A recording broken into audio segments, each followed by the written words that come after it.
Imagine getting paid every single month just for owning stocks. Not quarterly like most dividends, but actual monthly payments hitting your account like a paycheck. Today I'm showing you 5 monthly dividend stocks, and I'm not holding back. We are talking yields from 5% all the way up to 12%, paid monthly like clockwork. But here's the thing. Anyone can make a list of high-yield stocks. What actually matters is this. We're not just chasing yields. We're looking at sustainability and growth. Because a 12% yield means nothing if the company cuts it in half next quarter. So let's find 5 companies that can actually pay your bills. Now, to properly evaluate these stocks, we need solid data, and that's where Seeking Alpha comes in. They are kindly sponsoring today's video, and we will be using their platform throughout because it has some of the best dividend analysis tools on the internet. Alright, let's dive into stock number 1. Realty Income is known as the monthly dividend company, and for good reason. They've been paying monthly dividends since 1970.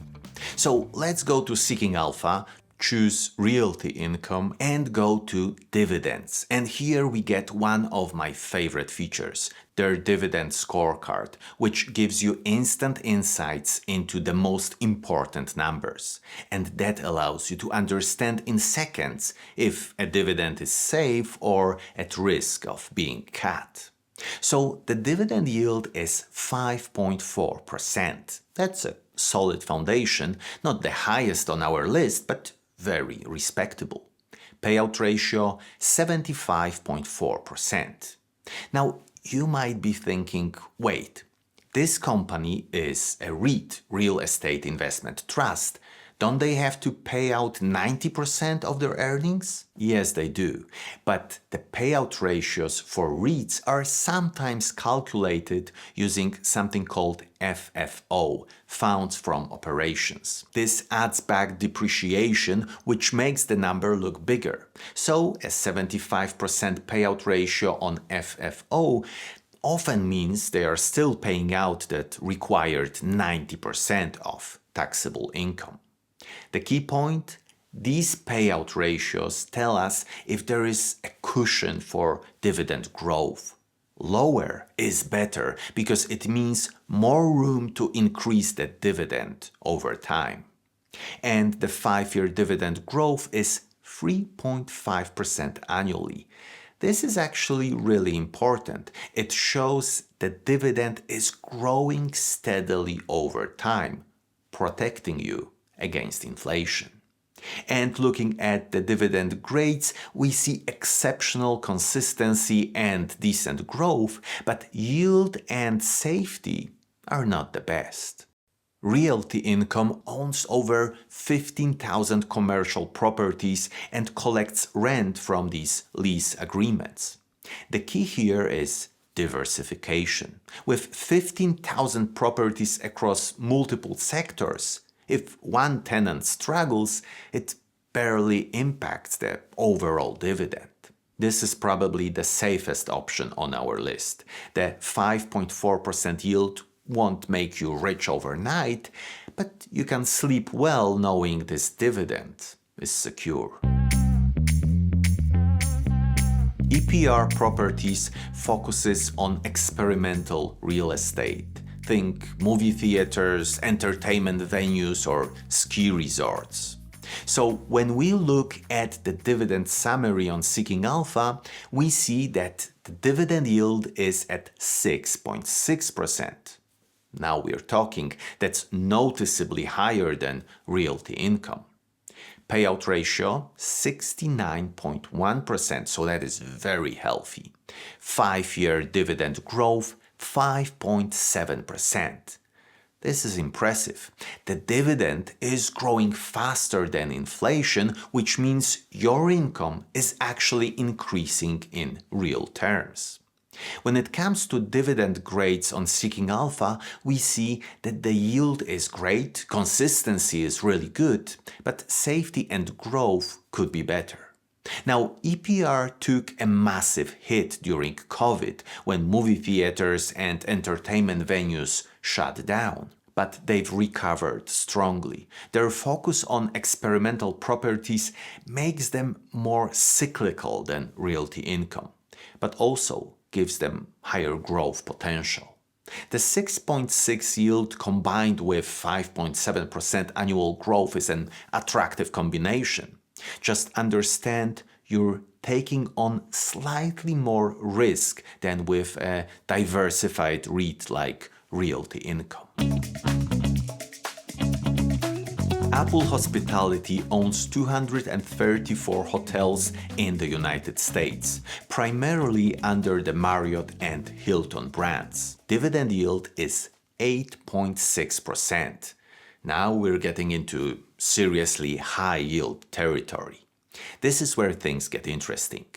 Payout ratio 64.2%. That is actually fantastic. The payout ratio this low with a yield this high suggests the company has significant room to grow the dividend.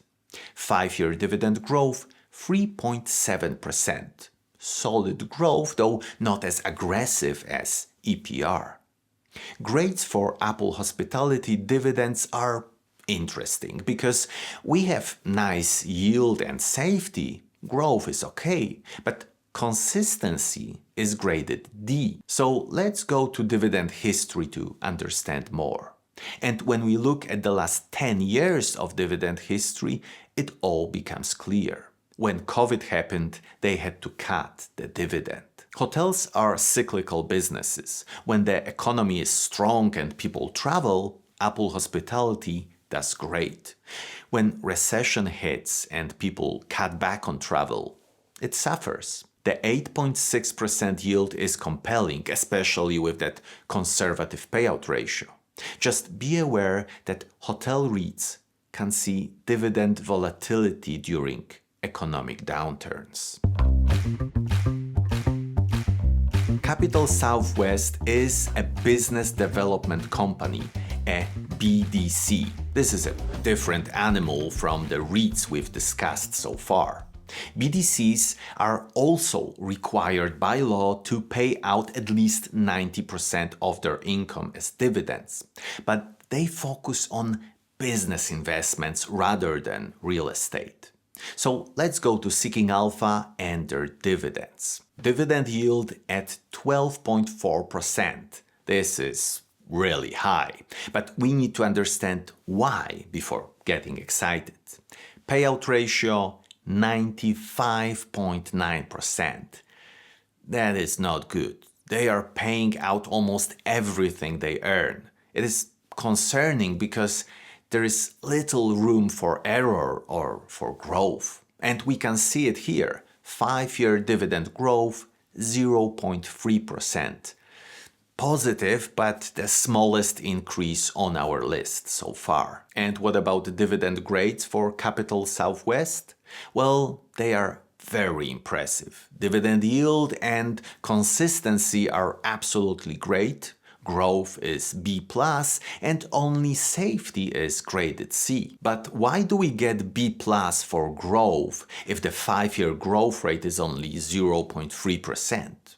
Well, let's find out by going to dividend growth, and here we see that the last 5 years are poor, but if we look at the last 10 years, we get 42.4%. So they were growing their dividend super fast, and now they are slowing it down to make it more sustainable.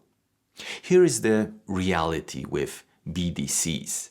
They are usually riskier than REITs because their income depends on the health of their portfolio companies.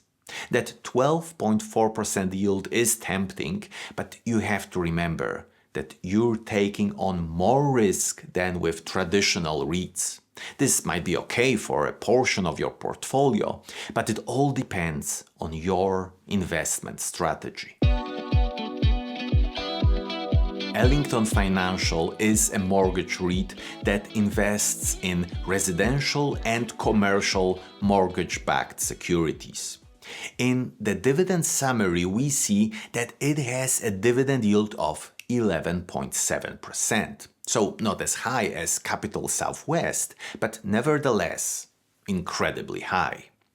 Payout ratio 91.2%, 5-year dividend growth 2.3%. And here is the meaningful difference. It is actually growing nicely, nothing exceptional, but way better than 0.3% from Capital Southwest. Mortgage REITs make money a bit like a bank. They borrow money cheaply and use it to buy mortgage investments that pay higher interest. So mortgage REITs do well in calm markets with steady or falling rates, but can get hurt when rates spike or become unpredictable.